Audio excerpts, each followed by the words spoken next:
starts through how many games? I believe week 7. That's Seven, about week 7. How your teammates, how do your running backs handle that? We don't really talk about anything like that. It's my goal.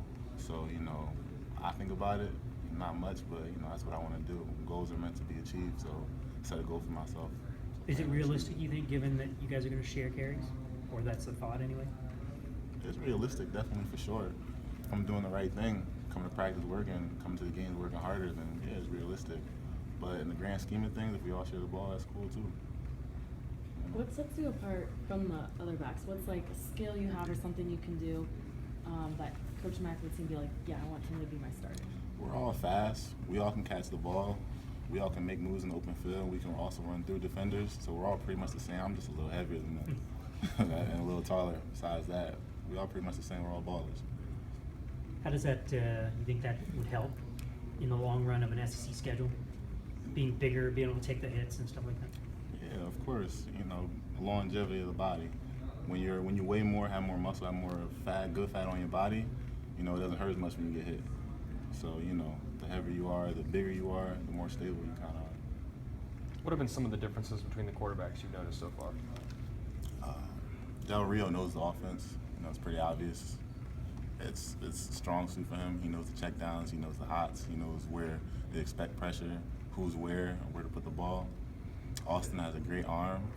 He can read the field very well. Same with Kyle and Felipe.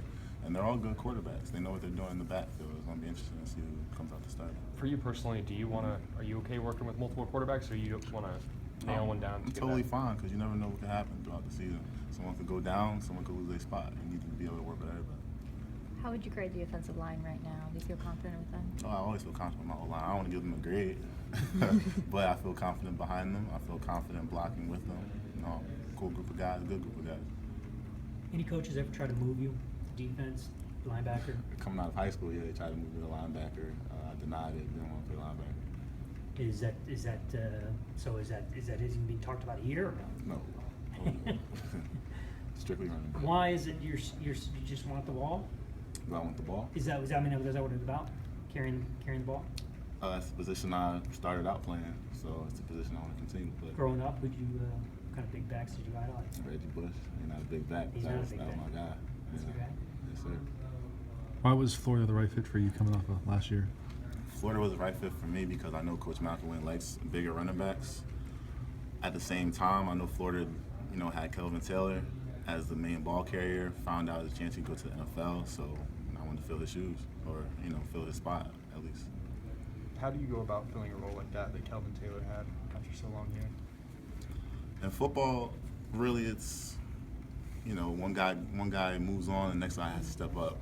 I just feel as though that's the course of things, and the best running back is going to step up and play, and if that's me, then I'm going to step up and do my job. Were you down to a couple finalists before you made your final decision? Excuse me? Were you down to a couple schools before you made the decision? Yes, I was down to probably 3 or 4 schools, but Coach Matt gave me a phone call. We talked about some deep things, and I felt more of a connection with him than the other coaches and people who were reaching out to me. What kind of deep things did you get into? Just being a man, things outside of football, things about football too, but I could tell he was sincere in what he was talking about, and that really stuck out to me a lot. What was there like a culture shock coming here after spending a couple of years in junior college? You guys got Christmas in the summer when you got shoes and gloves and all that kind of stuff. Was there a culture shock kind of moving? My biggest culture shock was going to Kansas. That was by far the biggest culture shock. Coming here, not as much, but going from a city to flat land, 50 miles every way, big culture shock. Cowboys, the biggest mall is probably the size of one of the dorms out here. Big culture shock. How tough was it or maybe it was easier to stay focused on football and grades out there? Yeah, way easier because there's no distractions. Everyone's there to get out, so no one wants to stay somewhere where they didn't grow up. Does it maybe question how much you love football when you see guys who are as good as you, maybe better than you, not make it? It does, but then you have to go on, okay, what didn't they do? What did they do wrong? What stopped them from getting where they want to go? And, you learn from their mistakes.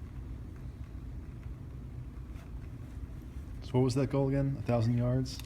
1,000 yards by a week. win every game. That's the bigger goal. That's the team goal. Win a national championship. Win.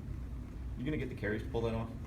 That's up to Coach Mack and Coach Skip. If I'm doing the right thing, I wouldn't be surprised if I did. Sorry if this has been asked before, but how important is the scrimmage to you guys in terms of that? It's decision week. We setting the standard. I think the scrimmage, you're going to see a lot of people, step up. You're going to see a lot of people probably not step up. But, that's the way football is. You're going to find out who wants to play, who has the ability to play, and we're going to put it on the field, put it on film. I asked some of the other guys this, but a lot of times when people have fumbling issues, they'll do weird little things like carry ball to class or whatever. Mm-hmm. Did you do any of that, or did you do anything to work on that? I did almost everything you can do to work on ball handling and controlling the ball, ball security. And haven't fumbled yet. I don't plan on fumbling the rest of camp or the whole season. What are some of the examples of the things you did? Bungees, someone yanking at the ball, someone hitting the ball, me carrying the ball around, making sure it's high and tight to my chin every day, all day. And when we're working out, just making sure I'm carrying the ball around when we're doing straight line runs. When I get tired, emphasize it even more. You carrying it around campus or just when you're around the facility? Everywhere. Even when I'm at home playing Xbox. One hand on the controller, one hand on the ball. Anything else, guys?